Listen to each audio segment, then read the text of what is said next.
Hi, everybody. I'm Matt Hill. I am blessed to be here with, a family member as well as a new acquaintance. And, introduce yourself, Craig. I'm Craig Brown with UVT.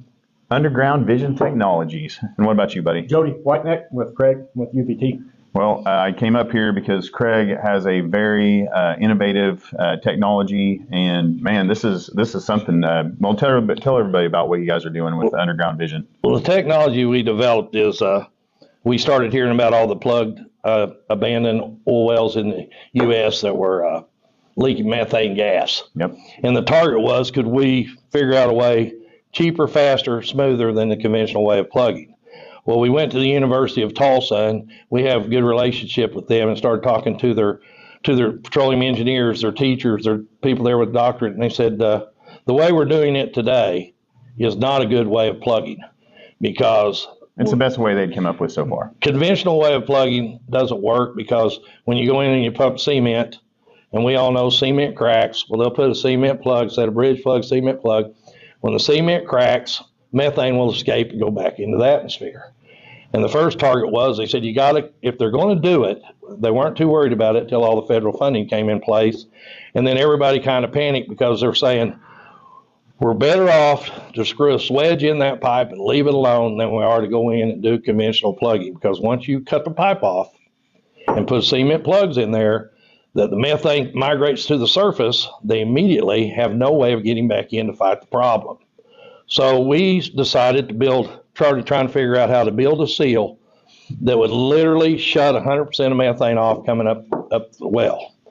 And in doing so, we bought a camera, a high definition camera, where you can see, got side view, down view. And what we'll do is go into a well now and run down and find the perforations and check and see if there's any holes in the pipe, integrity of the pipe.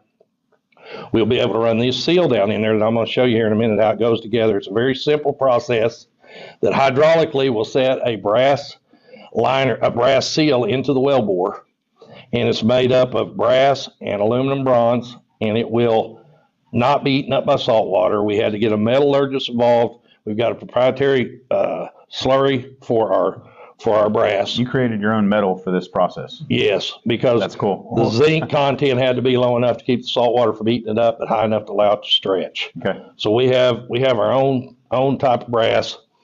And what will happen is we will literally set this down in the well, and we have a truck that was built by Aberdeen Dynamics that's all computerized, everything's set up to where it eliminates mistakes of our people, because you literally program in the depth you want it, the size of pipe we're setting it in, then it knows how much pressure it takes to set this seal into the well and not damage the pipe. Yeah, I can't be in a tremendous amount of pressure. It's got to be just the right amount, because that pipe's been there for a while, more than likely, if they're asking for these wells to be abandoned and plugged. Yeah, what we found is we ran probably 200 of these seals that we've set now. Yeah. Majority of them above ground, because we got to have clearance to set them in the well. Sure.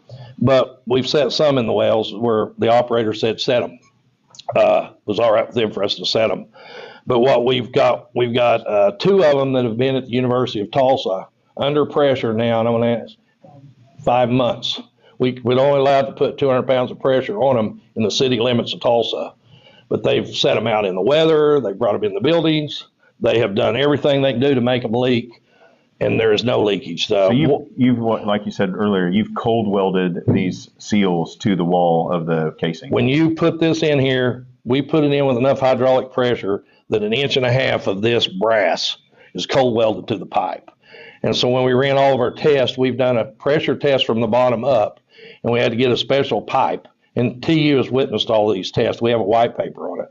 We were able to go up to 10,000 pounds of pressure at the bottom, blowing up at it, and it leaked zero. We have pushed, I got scared on our press and stopped, but we went to 10.5 tons on the 5.5 seal, and it didn't come loose from the pipe. So we cut one out so we could see what it looked like. And it's literally, there's 1.5 inches of brass that is cold welded to that pipe. Scale doesn't hurt it. If you can get this in there, the thing weighs 80 pounds when we head down the hole with it. And as you can see, it has real sharp edges on it. So if our camera will go in the hole, this will go in the hole. And so when I got it all built, I had Jody come by, and Jody's had a lot of experience in oil fields. My experience was drilling rigs. Jody's was wireline services. So Jody came over And he looked at it and he said, "Does it really work?" And I said, "Yeah, it really does work." And so It's a good question. and believe me, it didn't work at first. We probably set off 30 of them to get the right. This was the metallurgy. To get the, we have a metallurgist with us, to get the right slurry to where it would stretch, still be strong enough to cold weld and not rip. I mean, it looks simple when I put it together, but this has been almost 2 years getting of research, here. Yeah. And we knew once we could make this work, then we could build a liner. Because as we found in these old wells, so many of them have been abandoned because they got holes in their pipe up above. Mm-hmm. Well, we wanted to be able to set the seal and then be able to go in, if there's holes in the pipe, put the liner in there. So and that way, if our seal was to fail. This a lot longer. Yes. 8-foot liners now. Yeah, we'll be able to do 20 footers by the end of the month. Yeah. We had to get we have a hose, a one-of-a-kind hose that we had built that we paid to do the research on. We have a hose that looks like it belongs on a grease gun. But you can literally, it will hold 800 pounds at 5,000 feet. It will work at 15,000 pounds of pressure. And it will go over 1 million times before the inside of it's ever supposed to have any damage. So on these seals, you can do any size casing, just about? Any size. We can do 7-inch, we can do 9 5/8. The bigger, the easier, because the bigger the pipe, the more horsepower I can get with a hydraulic cylinder. We could custom build these to fit any well. I mean, this is a game changer for plugging wells. Well, and we got 2 little trucks. Because also, and here's what interests me the most. In the future, you can go out and use those wells again. Yes, I mean that's the whole thing that when you plug in abandoned wells now, that's it. It's gone forever. This will change that. Yeah, and I can show you. Want me to put it together and show you how this thing goes together? Show us how it works. Okay, you have a threaded rod. And you have a shear pin, and what'll happen is when you can see inside there. This is drilled out far enough to drop the rod in. But this is all solid. But from here on down, this is solid. So whenever I put this in here, I have a shear pin. If I can get the hole. There we go. I have a shear pin. Now you have a threaded rod up. And this is basically the brass. This is it. You can see it's solid from here up. It's solid other than the hole drilled through it. And there's a reason for that. We'll get to it. You put this on here. Then you have a hydraulic. That's the entirety of the seal. The hydraulic system right here. You put this on, it's a one-way hydraulic cylinder. By doing that, you screw the nut down on top of it, and the only thing that travels is a cylinder here in the center. And we have a hydraulic hose that hooks onto here. That's that hydraulic hose. So we only have one thing going down the hole. This is it. When we know the pressures that I'm not going to go to right now but we have the pressures where we've tested for 5.5, 4.5, 7-inch pipe to be able to put this to the wall, not damage your casing, and what our truck's set up with those numbers in it because we have a computer on the truck. So all this is doing is expanding that. This is pulling this up into here where this cylinder goes up. It's pushing against this nut and it's pulling up, and you have a 6-inch travel right here. Yep. That travels up against this nut, and you go to a certain amount of pressure, and it will be set on the wall. And then the computer will ask our guys, "Are you ready for step 2?" They punch yes. It's pre-programmed in there to shear the pin off. It'll increase to that shear point, but you've already bottomed this out, and it is now then all you're doing is pulling against the shear pin. You're not pulling against the wall, and then it will go on up and shear it off. And then that mechanism just comes out. This right here comes out of the hole, and as that, I didn't bring the one up that was a finished product. I have one you can see it. I thought I brought it up here. It's okay. I mean, that's essentially, this is up in here. This is up in here. And now it's cold welded into the wellbore. This amount of it's cold welded in there solid. And no gas, no fluids is getting by ever until you want to. And we haven't talked to operators yet, but on fluid level, water floods, how a lot of the operators are fighting fluid levels in their, the Corporation Commission will come out and make them either pump one down or plug it. We can set this seal in at the depth the Corporation Commission's allowing their water to get to. Boom, they don't have to pump that well again. We're here to help. We're here as an environmental company trying to get rid of methane. This can cross back over to the oil field people to save them a tremendous amount of money. Because I've been oil field my whole life. And well, every investor out there, we talked about this, the ESG is now, upon us. And this is a game changer for our industry. We can go out, and really do. Now, you were talking to me earlier. How many wells do you think are on the books to be plugged right now? Well, Oklahoma shows a recording of 17,000. And my wife has all the numbers because she does most of the research, but there is, according to McGill, there's 285,000 in Oklahoma. Just in Oklahoma. So nationwide, then what were we? What were looking the at? numbers? 3.2 million. 3.2 million wells possibly need to be plugged right now. Yet now we have the technology not to abandon them. Mm-hmm. They can just be utilized sometime in the future when we have better technology to go and harvest the resources left over, or recharge, like you said. Yeah, some of the wells in we talked to them in Wyoming, and they have a coal bed methane up there that they feel like they've run tests on, that if they can seal them, they'll actually recharge themselves over a period of time. And if they plug them with cement and go back in and drill the cement out after this period of time, if it doesn't leak, this wouldn't leak. That's one way. They can recharge themselves, and they really don't want to drill the cement out to take a chance on contaminating the zone again when they're going in there drilling everything out. With this, I mean, it's just brass and aluminum bronze. It's going to go right out. But the minute we built this, we immediately went to trying to figure out how to do a liner. We figured if we could pull this through this, we could put a brass liner in. And then Jody came in and said, wait a minute, there's a tremendous safety factor. I never was in the wireline business. Jody was. And Jody can tell you the safety factor compared to the conventional way of setting bridge plug and cement work. Yeah, it's kind of a twofold thing. First and foremost is just the intrinsic safety value built into this entire system.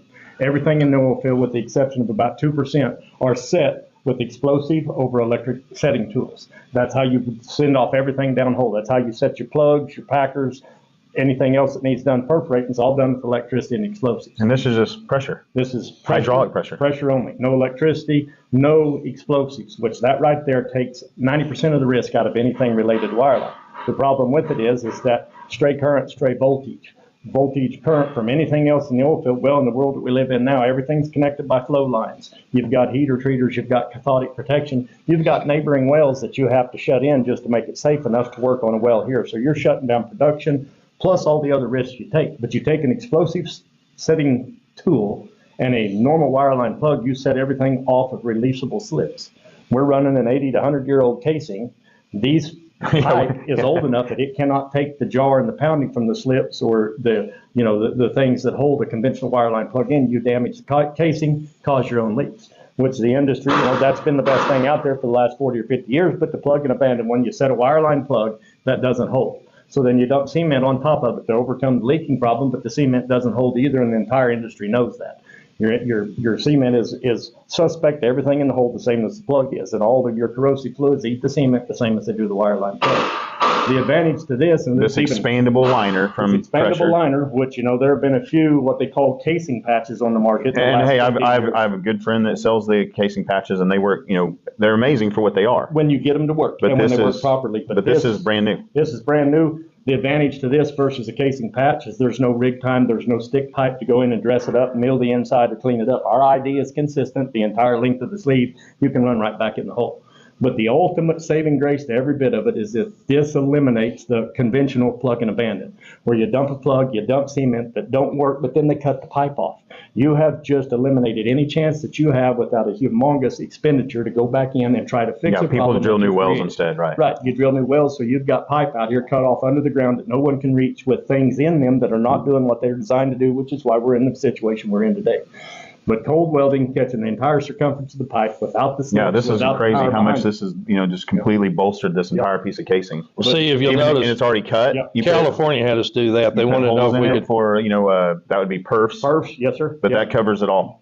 Yeah, so we had the pipe cut in two and welded on one side so it'd be crooked. Yep. Because California had asked us if we could actually, where earthquakes had sheared their pipe off. So, hey, our entire industry is very well aware of seismicity. It's not just California; It's Oklahoma and Texas and Haynesville. There's no place we don't experience it. We all see that when the casing designs nowadays with getting thicker casing because everything's happening downhole and pressures are on that casing. So.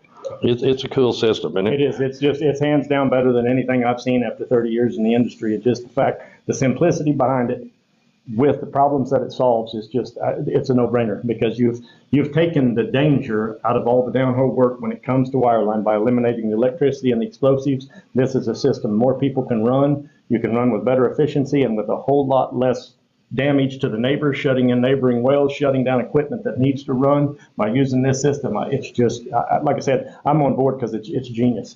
Everything behind it is. I'm on board. You get a free sponsorship right now on my podcast. Yeah, you don't have to pay for this. Yeah. No one does. Well, that is it's pretty, and they all look and say, well, who did this? We've had some great people involved in this. Sure, you guys. We actually have one company, Matt, that will, and Jody's associated with, Go Bob Pipe. They go out, they will pay the money to pull the rods and tubing out of these abandoned wells. We can literally bid one so they know what it costs instead of going, well, plug one and you bid it in at $30,000 and you get out there and it costs them $200. Yeah. Bob will pull the pipe because he sells it to farmers, Bill Gates. So it's part of the plugging and abandoning process where they're making money on the recovery of the other stuff down the hole, and this is just included. Yeah. Wow. We go in and when we pull in with Art, now he's not with UVT. Right. Sure. But he's a separate entity that will go out and pay to pull the rods and tubing. So what are we going to do for all the abandoned wells that need to be plugged now, but in a more responsible way, but don't have anybody associated with them for the costs? That's where we're all looking at across the nation as to, well, who's going to pay for this on this well? Well, here's what we're going to have government funds come into play. Yeah, they're going to have to. Yeah. And this is what TU was afraid of.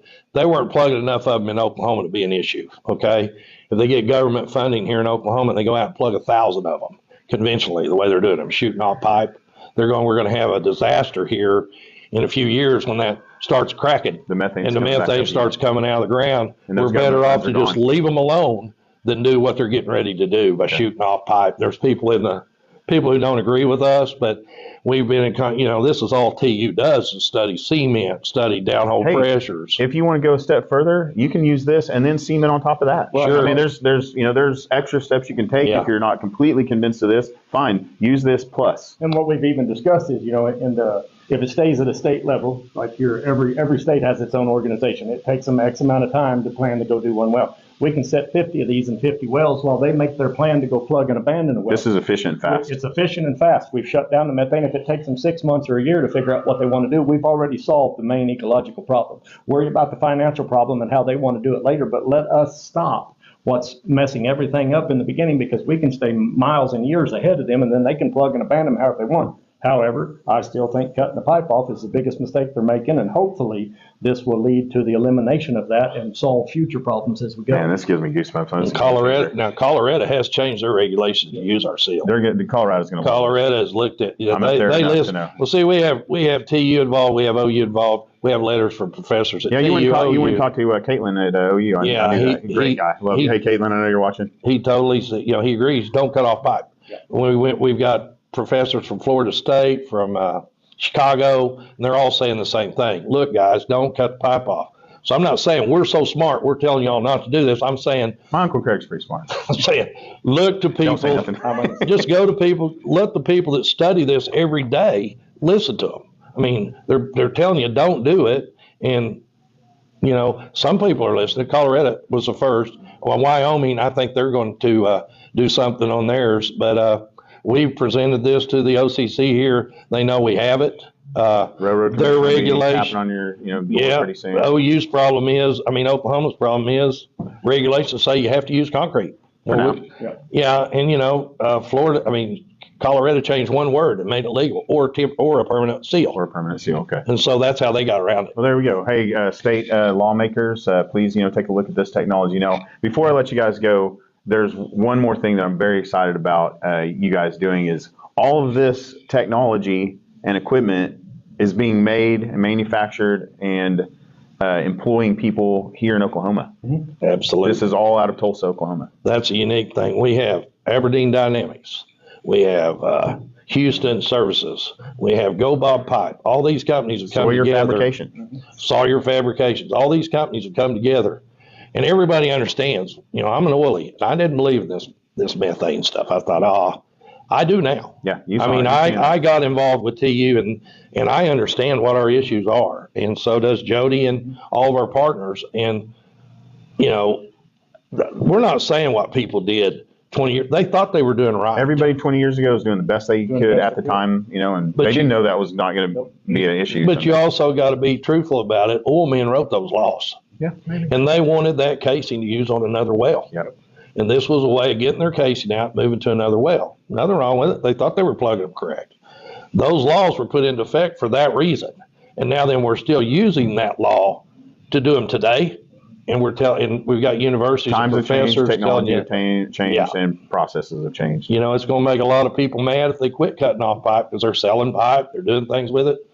But if you want our grandkids, which I've got 17 of them between me and my wife, that I do not want my grandkids out here fighting the same problem to a scale that's going to be huge compared to what we have now. We have if the they cut technology pipe right now to off. start fixing this. Well, I always talk about our industry is very good stewards of our natural resources. So anytime we see methane escaping, that's really financial thing that we're not harvesting as well. So the stuff like this fascinates me. So thank you for doing this. And then there's one more thing to bring up as well.